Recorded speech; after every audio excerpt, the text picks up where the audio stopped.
Welcome back to my kitchen. This afternoon I'm going to be making pastry. I'm actually going to make a coconut cream pie and some biscuits. Lots of similarities between biscuits and pastry. I'm going to start off with the pastry. So I really think to achieve really nice flaky pastry, first of all, you need to be aware of the ratio. We're going to have, I've got 2 cups of flour. I'm going to have 1 cup of shortening and half a cup of liquids. My liquids today are a combination of some egg, vinegar, and cold water. All together, those liquids add up to half a cup. So lots of different pastry recipes, but I think if you keep in mind the ratio, for every 2 cups of flour, it's 1 cup of pastry and half a cup of liquid.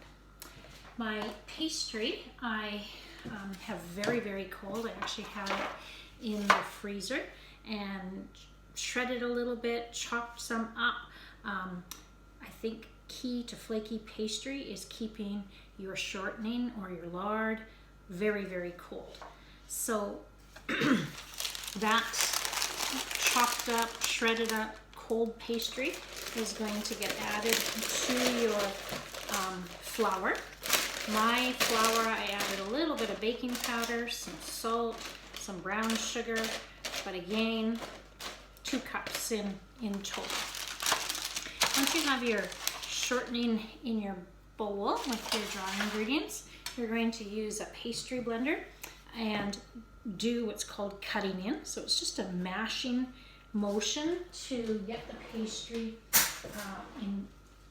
the shortening worked into fine little pieces and coat them in flour.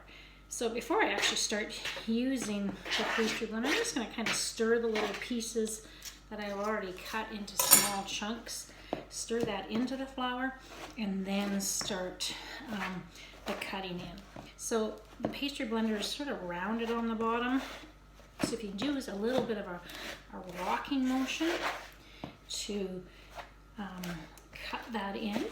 Also, every once in a while, just take and stir the ingredients from the bottom of the bowl up to the top.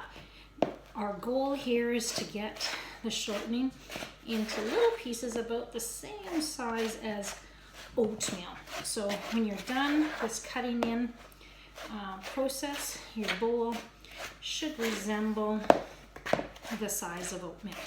So this takes a little bit of time, but once you've got that achieved, we're going to stir the liquids in. And my liquids, I had icy cold as well. So that's really key, keeping everything really cold until it goes into the oven.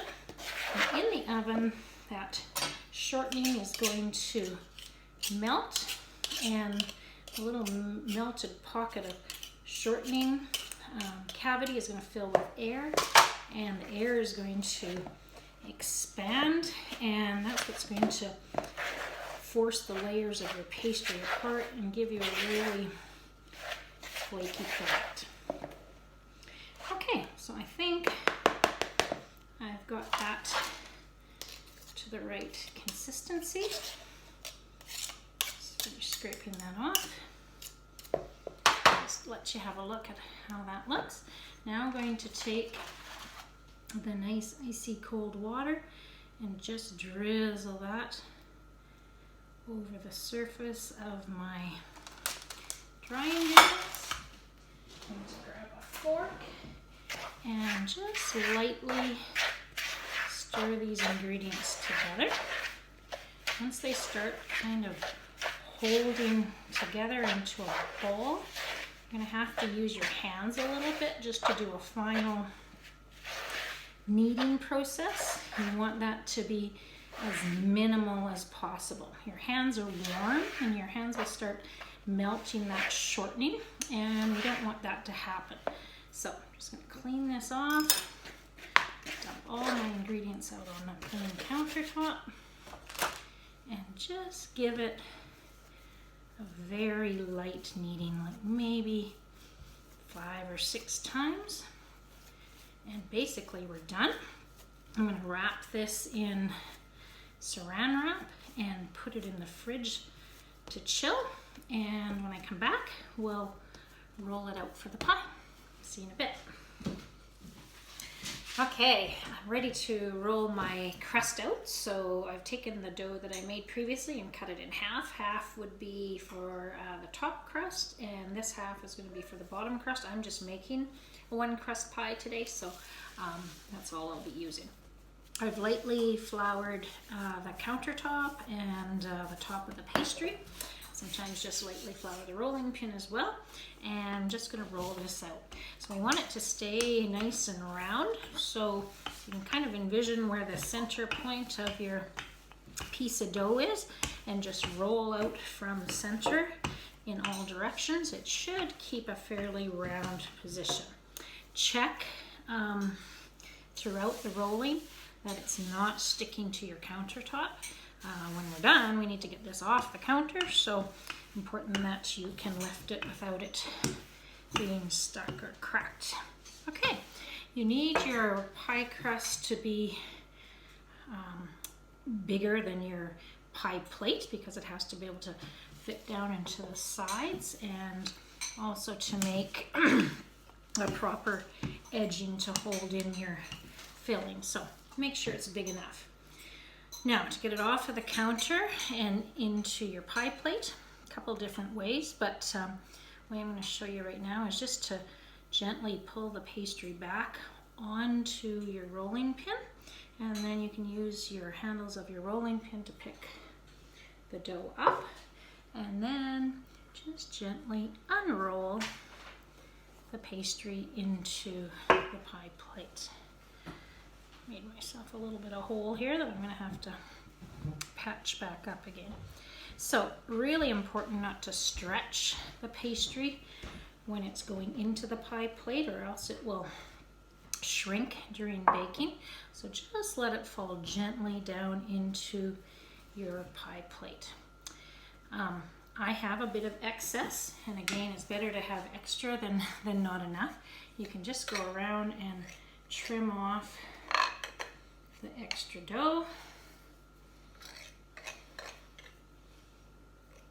Okay, and then we need to kind of anchor this dough onto the pie plate. So I'm doing some scalloping where I'm just pinching with one hand, fingers on one hand, and pushing down with the fingers on my other hand, and it just makes a scalloped edge that helps anchor this pastry to the pie plate. When you make a two crust pie, you don't have to worry about the pie crust falling down in the plate because the filling holds it into position. But when you're baking a one crust pie, you've got to do a little bit of work to keep the pie anchored into the pie plate. So once you've got that scalloping done around the edges, you're going to take a fork and just prick the bottom and the sides. This is going to ensure that any trapped air has a place to escape. If you don't do these pricks, you can end up with holes or a big hump forming in the bottom of your pie crust. Okay, so I've got scalloped edges and holes pricked in the bottom. The next thing I'm going to do is just weight the crust down and put a little bit of tin foil on top of the crust, and then I'm going to use some beans here as weights. I'm just going to fill the bottom of my pie crust up with beans, and it's going to go into a really hot oven 400 degrees for about 20 minutes, and I'll show you what that looks like when we're done.